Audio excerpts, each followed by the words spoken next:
الرجیم بسم اللہ الرحمن الرحیم اللہم صلی علی محمد وعلی آل محمد کما صلیت علی ابراہیم وعلی آل ابراہیم انک حمید مجید رب اشرح لی صدری ویسر لی امری واحلل عقدۃ من لسانی یفقہوا قولی رب زدنی علما رب زدنی علما رب زدنی علما۔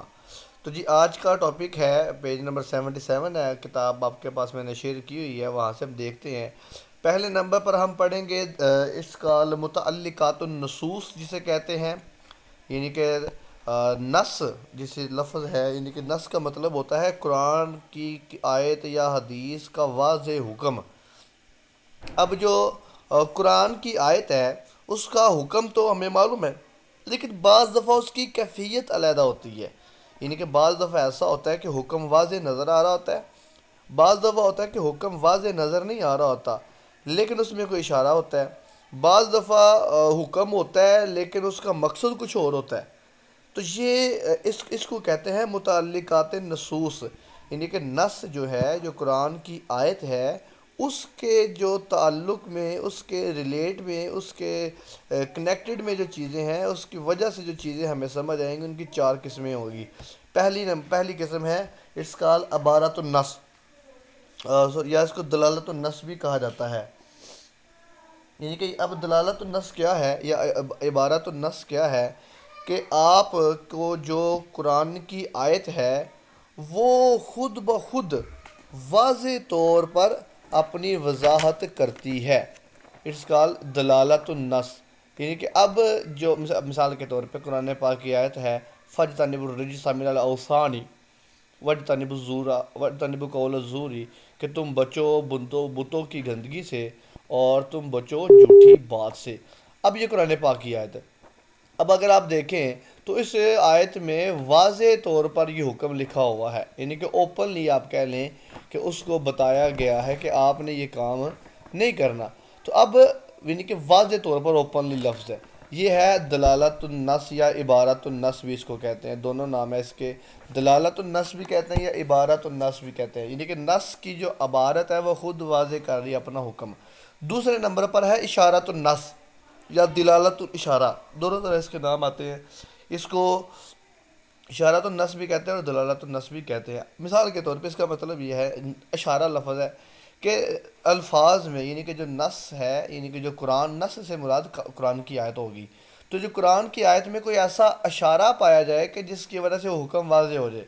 مثال کے طور پہ ان کے آپ اس کو کہہ لیں قرآن پاک کنڈیشن کہہ لیں، آپ شرط کہہ لیں۔ مثال کے طور پہ اللہ قرآن پاک میں فرماتا ہے وَإِنْ خِفْتُمْ أَلَّا تَعْدِلُوا فَوَاحِدًا، اگر تمہیں ڈر لگے کہ تم، جہاں پر قرآن پاک میں ذکر آتا ہے نا مثنیٰ و ثلاثہ و رباع، کہ دو دو تین تین چار چار عورتوں کے ساتھ نکاح کر لو، لیکن اگر تمہیں فَإِنْ خِفْتُمْ، اگر تمہیں ڈر ہے کہ اللہ تعدلوا، تم عدل نہیں کر سکو گے، فواحدہ، تو کیا ہے اس میں آپ کہہ لو کہ وہ ایک کر لو۔ تو اب یہ کیا ہے، یہ اشارہ دیا گیا ہے، یعنی کہ پہلے بتا دیا گیا، حکم ہے کہ دو کر لو، تین کر لو، چار کر لو، لیکن ساتھ میں یہ ہنٹ دے دیا گیا ہے کہ اگر تم یہ عدل نہیں کر سکو گے تو پھر تم ایک ہی کر لو۔ اسی طرح قرآن پاک کی آیت ہے وَشَاوِرْهُمْ فِي الْأَمْرِ، کہ لوگوں سے، امت سے مشورہ کر لو۔ اب یہاں پر کیا ہے، اب یہاں پر امت کو ایک اشارہ دیا گیا ہے قرآن کی آیت کے ساتھ کہ ظاہری بات ہے کہ ہر چیز قرآن یا حدیث میں نہیں لکھی ہوتی ہے، بعض دفعہ مشاورت کے ساتھ بھی کچھ فیصلہ کر لینا چاہیے۔ تو یہ ہے اشارت النص یا دلالت الاشارہ۔ اوکے، تیسرے نمبر پر ہے دلالت اولا۔ اولا کا مطلب ہوتا ہے افضل، زیادہ بہتر، یعنی کہ قرآن ایک ایسی چیز کا حکم دے کہ جو کم سے کم تر ہے اور اس سے زیادہ چیز آٹومیٹیکلی اس کی کیٹیگری میں آ جاتی ہے۔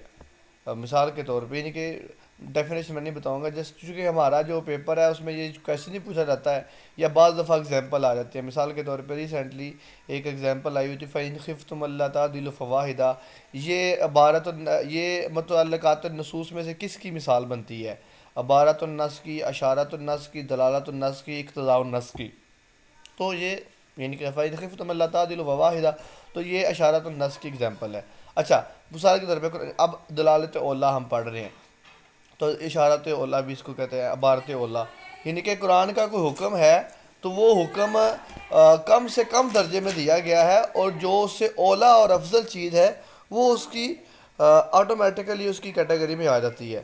مثال کے طور پہ قرآن پاک کی آیت ہے ولا تقل لہما عفن، ان کو اف تک نہ ہو، جہاں پر قرآن پاک کی جہاں پر آتا ہے نا کہ اطیع اللہ و اطیع الرسول و اولی وہاں پر سوری سورہ بنی اسرائیل میں آتا ہے جہاں پر کہ والدین کی اطاعت کرو، ماں باپ کی فرما برداری کرو، وہاں پر یہ آیت آتی ہے، ٹکڑا ہے ولا تقل لہما عفن، کہ اپنے والدین کو اف تک نہیں کہنا۔ اچھا قرآن پاک نے تو کہا اف نہیں کہنا، تو اچھا کیا بندہ پھر گالی نکال سکتا ہے؟ تو کیا پھر ان کو قتل کر سکتا ہے نعوذ باللہ، یا ان کو مار سکتا ہے؟ یعنی کہ قرآن نے تو یہ کہہ دیا کہ گالی نکال اف تک نہیں کہنا، تو کیا اس سے بڑا کام کر سکتا ہے؟ بھائی نہیں کر سکتے۔ کیوں؟ کیونکہ سب سے ہلکی چیز تو اسلام نے بتا دیا کہ اف تک نہیں کہنا، جو اس سے اوپر والی چیزیں ہیں وہ تو بالاولیٰ اس میں شامل ہیں، ٹھیک ہے نا؟ مثال کے طور پہ ایک اور آیت دیکھتے ہیں ان الذین یاکلون اموال الیتامی ظلما انما یاکلون فی بطونہم نارا، کہ جو لوگ یتیموں کا مال ظلم سے کھاتے ہیں وہ اپنے پیٹوں میں ایسے جیسے جہنم کی آگ بھرتے ہیں۔ تو اب ایک بندہ کہے کہ جو مال تو میں نے نہیں کھایا، میں نے بس پلاٹ ہی کھایا، پیسہ تو نہیں کھایا، میں نے پلاٹ کھایا، تو کیا یہ جائز ہے؟ یا پھر ایک وہ بندہ مثال کے طور پہ جو یتیموں کے سرپرست ہے، تو کیا اس کے لیے بھی جائز ہے؟ بھائی اس کے لیے تو جائز نہیں ہے، یعنی کہ قرآن نے یہ حکم بالاولیٰ بتا دیا ہے۔ تو یہ دلالت اولیٰ کا مطلب یہ ہوا کہ ایک مسئلہ میں جو حکم ہے وہ دوسرے مسئلے کے حکم پر ایز آٹومیٹکلی اس میں انڈرسٹوڈ ہو، یعنی کہ قدرتی طور پر اس میں وہ بات سمجھ چکی ہو، دلالت اولیٰ اس کو کہتے ہیں۔ تین ہوگی۔ چوتھے نمبر پر اچھا جو تیسری ہے اس دلالت اولیٰ، اس کو دلالت نص یا قیاس جلی بھی کہا جاتا ہے۔ ہم پڑھ رہے تھے دلالت و اقتضاء، یعنی کہ اقتضاء نص جسے ہم کہتے ہیں۔ تو اس میں کیا ہے کہ شریعت کا جو حکم ہے اس میں کوئی چیز، اس میں کوئی ایسا پوائنٹ ہو جو ہمیں سمجھ آئے، یعنی کہ جس کا وہ تقاضا کیا جاتا ہے، اقتضاء سے ہے نا کہ یہ تقاضا کیا جاتا ہے جس چیز کا، وہ ہمیں انڈرسٹوڈ چیز ہونی چاہیے۔ مثال کے طور پہ دیکھیں، میں وہ اگزامپل دیتا ہوں، قرآن پاک کی آیت ہے کہ حرمت علیکم امہاتکم و بناتکم، کہ حرام کر دی گئی ہیں تمہارے اوپر تمہاری مائیں اور تمہاری بیٹیاں۔ اب اس میں لفظ حرمت حرام کر دی گئی ہیں، اب بندہ سوچتا لگا کہ کس طرح حرام کی گئی ہیں، وہ ہم کھا نہیں سکتے ہیں، ان کو دیکھ نہیں سکتے ہیں، دیکھنا حرام ہے، تو اب یہاں پر کیا چیز ہے؟ نکاح حرام ہے۔ اب یعنی کہ یہ آیت اس بات کا تقاضا کر رہی ہے کہ یہاں پر جو حرام ہے، جو حرمت ہے، وہ اصل میں نکاح حرام ہے، تو یہ اس کا تقاضا ہے۔ اب یہاں پر آپ کہہ لیں کہ انڈرسٹوڈ ہمیں سمجھنی چاہیے یہ چیز، آپ کہہ لیں کہ دلالت اقتضاء بھی یہ بن جائے گا کہ اس میں اس کا جو مطلب ہے، جب تک اس میں کوئی چیز مقدر نہیں مانیں گے، اس میں کوئی چیز ہم نہیں سمجھیں گے کہ مقصد کون سا بیان کیا جا رہا ہے، تب تک ہمیں وہ دلالت سمجھ نہیں آ سکتی۔ تو کہ یہ 4 دلالتیں ہو گئیں، دلالت عبارت ہے، اور دلالت اشارہ ہے یا عبارت النص ہے یا اشارت النص ہے، پھر دلالت اولیٰ ہے جس کو دلالت اولیٰ کا جو دوسرا نام ہے وہ دلالت نص ہے یا قیاس خفی، قیاس جلی بھی اس کو کہتے ہیں۔ چوتھے نمبر پر آپ کہہ لیں کہ دلالت اقتضاء ہے۔ اچھا ان 4 عدالتوں کو دلالت منطوق بھی کہا جاتا ہے، دلالت منطوق بھی کہا جاتا ہے، یہ چیز ہوگی۔ اوکے جی، اس کے بعد آ جاتے ہیں دوسرا ہمارا قاعدہ کہہ لیں کہ متقابلات النصوص، یعنی کہ متقابل، یہ اصل میں جو 2 چیزیں ہیں، مثال کے طور پہ کہ قرآن کے کچھ ایسے لفظ ہیں جو واضح ہوتے ہیں اور کچھ ایسے لفظ ہیں جو واضح نہیں ہوتے ہیں، 2 طرح کے لفظ ہیں قرآن پاک میں۔ میں آگے اگزامپل میں آپ کو بتاؤں گا۔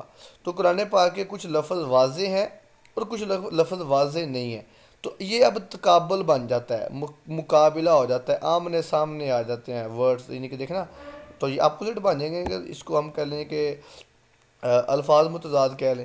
تو قرآن پاک کے کچھ الفاظ ایسے ہیں جن کا حکم واضح ہے اور کچھ ایسے ہیں جن کا حکم واضح نہیں ہے، تو جو واضح ہیں ان کی بھی 4 قسمیں ہیں اور جو واضح نہیں ہیں ان کی بھی 4 قسمیں ہیں، یعنی کہ آپ کہہ لیں کہ یہ 8 قسمیں بن جاتی ہیں۔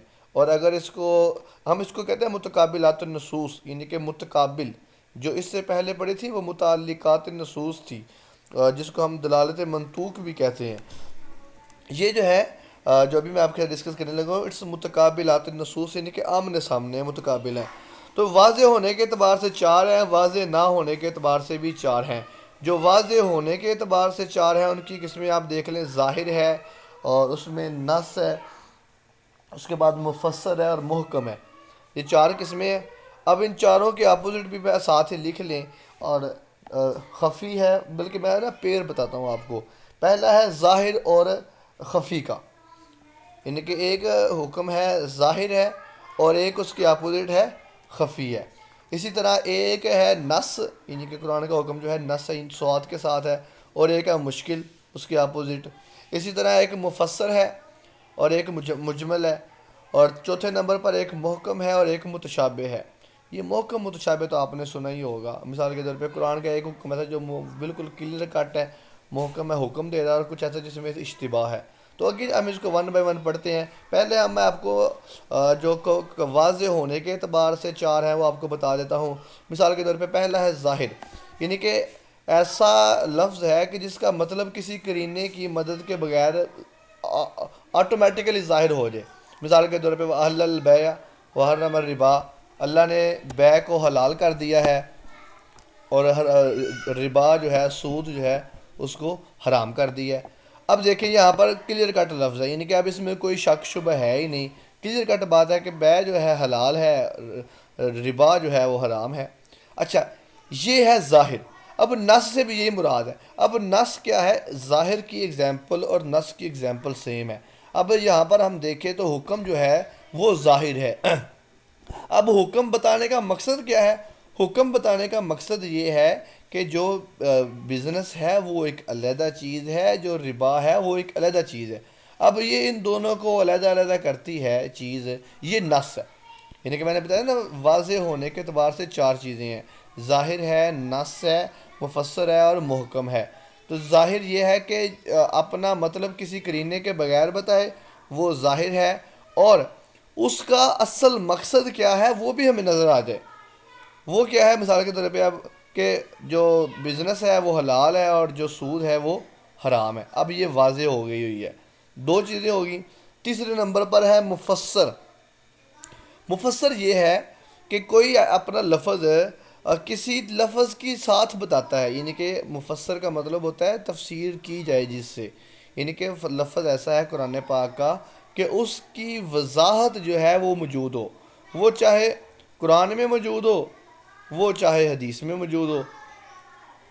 مثال کے طور پہ قرآن پاک کا ذکر ہے فَجْلِدُوهُمْ ثَمَانِينَ جَلْدًا، کہ جو لوگ نا حق کسی پر الزام لگاتے ہیں تو وہ ان کو 80 کوڑے مارے جائیں۔ اب یہاں پر فَجْلِدُوهُمْ لفظ ہے کہ ان کو مارو۔ اب کیا مارنا ہے؟ آگے ہی اس کی وضاحت ہے، یعنی کہ مفسر لفظ کے آگے ہی وضاحت ہے، اور وہ کیا ہے کہ ان کو 80 کوڑے مارنے ہیں۔ اسی طرح قرآن پاک کی ایگزامپل ہے کہ ایک جگہ پر اللہ تعالیٰ فرض کریں ایگزامپل کو، حضرت آدم کی ایگزامپل ہم آپ کو دیتے ہیں۔ حضرت آدم علیہ السلام کو انہوں نے کہا کہ فَتَلَقَّىٰ آدَمُ مِن رَبِّهِ کلمات، کہ حضرت آدم نے اللہ تعالیٰ سے کچھ کلمات حاصل کیے۔ اب وہ کلمات کیا ہیں؟ اب ان کی تفسیر قرآن پاک کے ایک دوسرے حصے میں آئی ہوئی ہے، اور وہ کیا ہے؟ اور وہ ہے کہ ربنا ظلمنا انفسنا وان لم تغفر لنا وترحمنا لنکونن من الخاسرین، وہ الفاظ یہ ہیں۔ اب یہ کیا ہے؟ یہ مفسر لفظ ہے، یعنی کہ اب اس کی تفسیر ہے مراد۔ اچھا، بعض دفعہ تفسیر قرآن میں ہی موجود ہوتی ہے، بعض دفعہ حدیث میں موجود ہوتی ہے۔ مثال کے طور پہ اللہ قرآن پاک میں حضرت حدیث ہے، قرآن پاک کہتا ہے کہ الصلاۃ، نماز قائم کرو۔ اب نماز کس طرح قائم کرنی ہے؟ اس کی تفسیر حدیث میں ہے کہ صلو کما رأیتمونی اصلی، کہ تم اس طرح نماز پڑھو جس طرح تم نے مجھے نماز پڑھتے ہوئے دیکھا ہے۔ آپ اس کو یہاں تک نوٹ کر لیں۔ باقی جو چیزیں ہیں، جسٹ 1 منٹ بس، ریکارڈنگ میں آن ہوئی ہے، ریکارڈنگ ان شاء اللہ آپ کو ساتھ ہی شیئر کر دیں گے، اور بلکہ شروع کرتے ہیں ہم کنٹینیو بعد میں۔ میں سوچ رہا تھا کہ ساتھ ساتھ نوٹس بھی ہو جائیں، لیکن بعد میں کرتے ہیں ہم اس کو۔ اوکے جی، ہم بات کر رہے تھے مفسر کی۔ اب ہم آ جاتے ہیں جی کہ مفسر کے بعد چوتھا لفظ ہے محکم، یعنی کہ وہ لفظ ہے جو اپنا مطلب اس طرح بتاتا ہے کہ اس میں کوئی تعویل قبول نہیں کرتا ہے۔ اب دیکھیں جو مفسر ہے نا، مفسر لفظ کی تعویل نہیں ہو سکتی، اسی طرح محکم لفظ کی بھی تعویل نہیں ہو سکتی، یعنی کہ ایسا قرآن کا حکم ہے کہ جو واضح ہے۔ مثال کے طور پہ نماز پڑھنی ہے تو ڈیفینیٹلی پڑھنی ہے، اب اس میں کوئی بندہ تبدیلی نہیں کر سکتا۔ والدین کے ساتھ اچھا سلوک کرنا ہے، اللہ پر ایمان لے کر آنا ہے، کتابوں پر ایمان لے کر آنا ہے. تو یہ جتنے بھی احکامات ہیں یہ سارے محکم احکامات ہیں، یعنی کہ اس میں کوئی شک شبہ نہیں ہے. اوکے جی، 4 قسمیں ہوگی واضح ہونے کے اعتبار سے: ظاہر ہے، نص ہے، مفسر ہے اور محکم ہے. واضح نہ ہونے کے اعتبار سے بھی 4 قسمیں. خفی ہے، تو ظاہر کا جو الٹ ہے وہ خفی ہے، کہ وہ لفظ چاہے اپنی جگہ پر واضح ہے، لفظ تو واضح ہے، لیکن اس کا جو نفاذ ہے وہ کس بندے پر کرنا ہے وہ کلیئر نہیں ہے، اس میں اختلاف ہے. واضح نہ ہونے کے اعتبار سے جو اقسام ہیں، آپ کہہ لیں کہ وہ 4 قسمیں ہیں آگے، اور ان میں سے خفی ہے، مشکل ہے، مجمل ہے اور متشابہ ہے. خفی خفی کہتے ہیں ایسا لفظ جو اپنی جگہ پر تو واضح ہے لیکن اس کا حکم کس شخص پہ نافذ ہوگا وہ واضح نہیں ہے. مثال کے طور پہ قرآن پاک میں کہتا ہے سارق و سارقۃ فاقطعوا ایدیہما، کہ جو چور ہے اس کا ہاتھ کاٹ دے. اب چور ہے ایک بندہ، اب فرض کر ایک بندہ جیب کترا ہے تو اس کے اوپر کیا سزا ہوگی؟ یا فرض کر ایک ڈاکو ہے تو ڈاکو کی سزا کیا ہوگی؟ کیونکہ چوری کی جو ڈیفینیشن ہے وہ اور ہے. سارق کا جو لفظ ہے جو چور کے معنوں میں استعمال ہوا ہے اس کی ڈیفینیشن یہ ہے کہ کوئی بندہ آپ کا مال آپ سے اس طریقے سے ہتھیا لے کہ آپ کو معلوم ہی نہ ہو، اور یہ چیز ہے. اب ایک بندہ ڈاکو ہے، فرض کر لیں ڈاکو جو ہے، ڈاکو بندہ تو ایسے اوپنلی گن پوائنٹ سے آپ سے پیسے چھین کے بھاگ جاتا ہے، تو اب اس کا کیا حکم ہوگا؟ اب یہ اس چیز بات اس میں اختلاف ہے، یعنی کہ اب کیا اس کے بھی ہاتھ کاٹیں گے کہ نہیں کاٹیں گے؟ تو آگے اس میں پھر آپ کہہ لیں کہ بڑی ڈیٹیل ہے احناف کی اور شوافی کی بڑی بحث، ہم وہاں پر نہیں جائیں گے. تو خفی ہو گئے کہ لفظ واضح ہے لیکن کس پہ نافذ کرنا ہے وہ واضح نہیں ہے. اسی طرح مشکل ہے، یعنی کہ دوسرا نص ہے، نص کا اپوزٹ ہے مشکل. مشکل کہتے ہیں کہ وہ لفظ ہے کہ جس کے ایسا لفظ ہے کہ جس کے اندر ایک سے زائد معنی پائے جائیں اور اس میں پتہ نہ چل سکے کہ ایک لفظ کے بعض دفعہ نا ایک لفظ کے 2 2 3 3 معنی ہوتے ہیں، تو اب ہمیں سمجھ نہیں آ رہی کہ کون سا معنی استعمال کرنا ہے. مثال کے طور پہ والمطلقات یتربصن بانفسہن ثلاثۃ قروء، کہ جو متعلقہ عورتیں ہیں، طلاق یافتہ عورتیں ہیں، وہ 3 قروء، یہ لفظ آتا ہے ثلاثۃ قروء، 3 قروء تک انتظار کریں.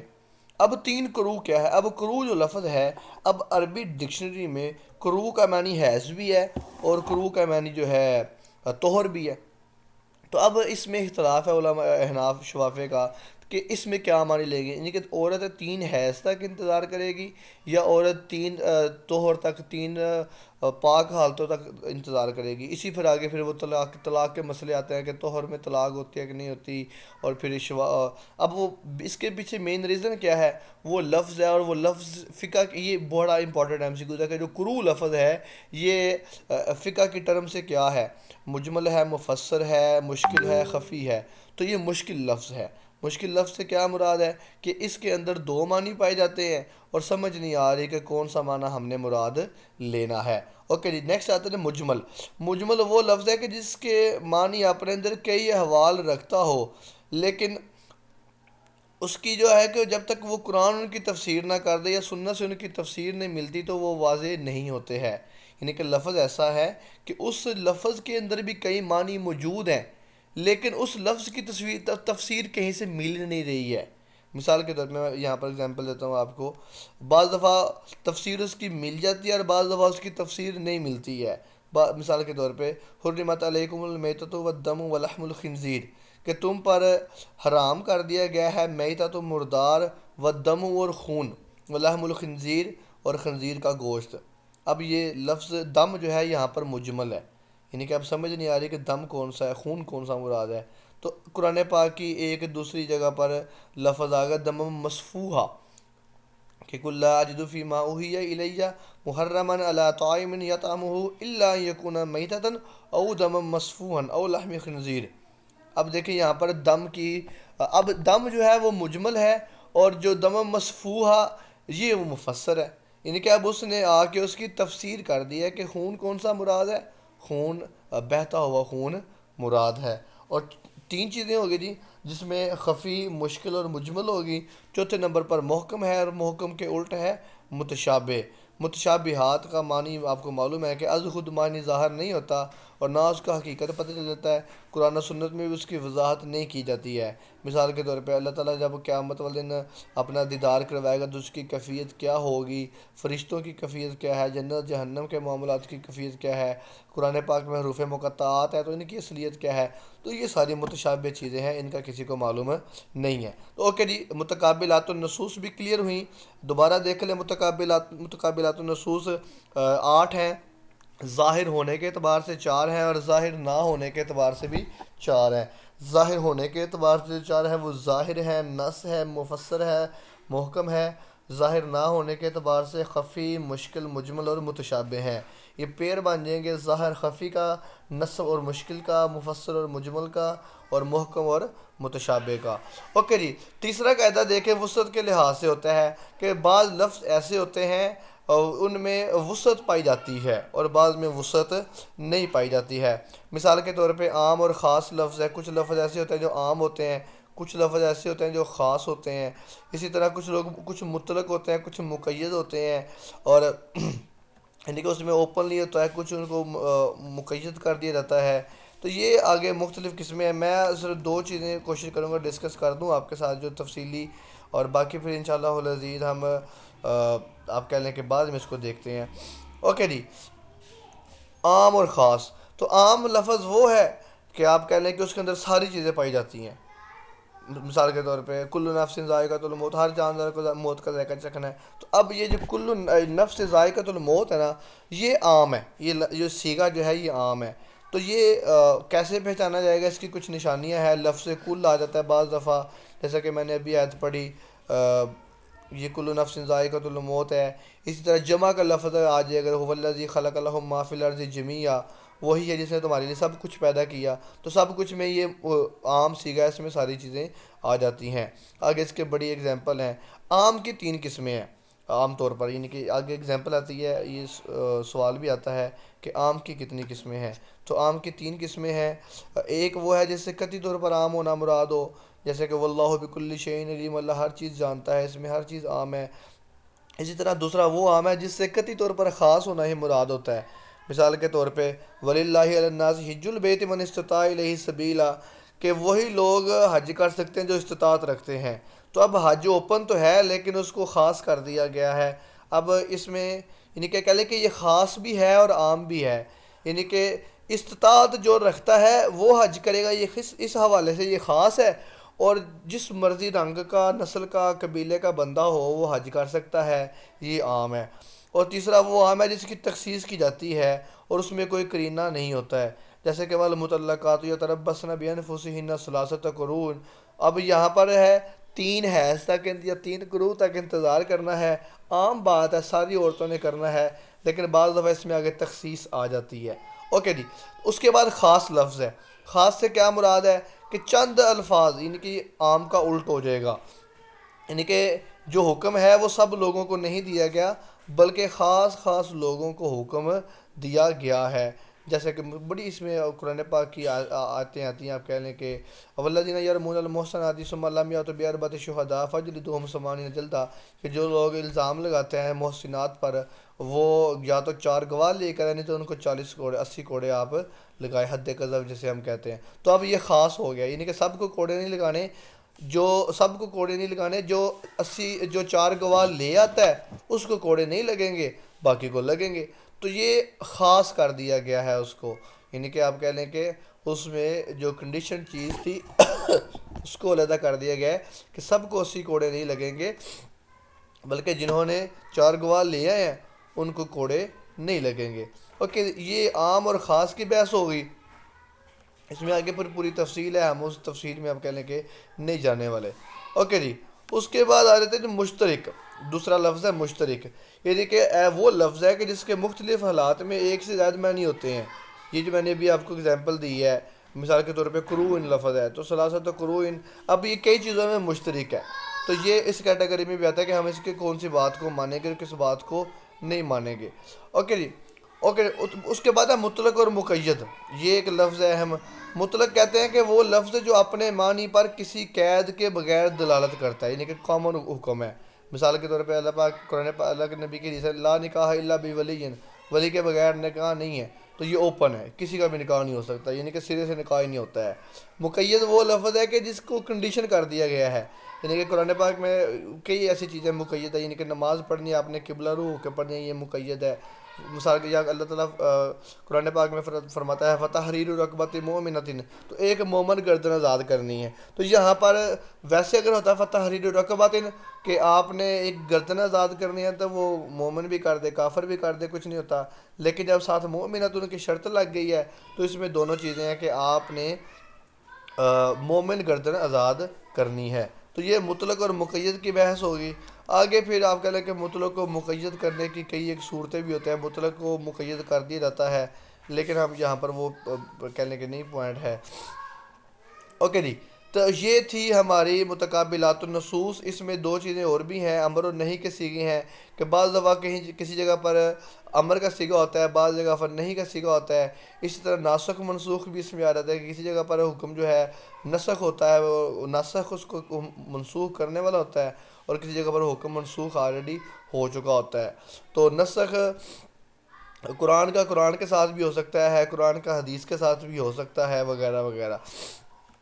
احناف کی اور کہہ لیں کہ آگے اس کی بڑی تفصیل ہے فقہ میں، ہم اس کی تفصیل میں یہ کیٹیگری میں کہہ لیں کہ ہم نہیں جانے والے۔ اوکے جی، تو ہماری آج چار چیزیں ہم نے پڑھی ہیں۔